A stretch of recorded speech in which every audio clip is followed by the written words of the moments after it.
hell are you doing here? You said you wanted to talk. I'm in my office. I don't like offices. Why didn't you use the door? I don't like doors. Very well, Mr. Vidiot. Have a seat.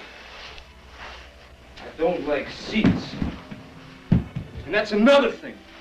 The name is King Vidiot, not Mr. Vidiot.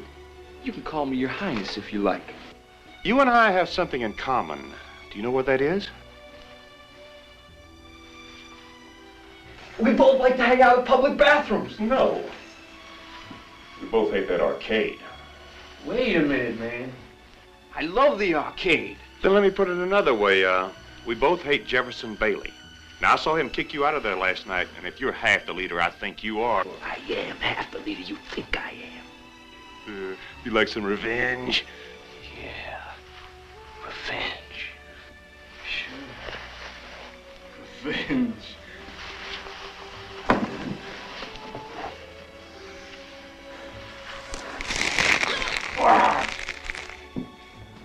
Revenge is sweet.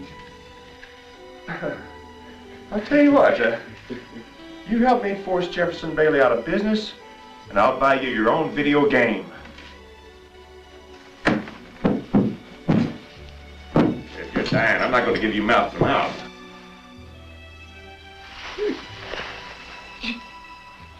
You mean my very own machine? Yeah. Nobody else could touch it? No. What do I gotta do? Well, I want a major disturbance at the arcade. Oh, we do that all the time. Yeah, but I want a special one. I've got to force the mayor to move. Oh, yeah. Yeah, like, breaking some bones. Oh, yeah. Revenge. Oh, man, what if we was to have some wheels?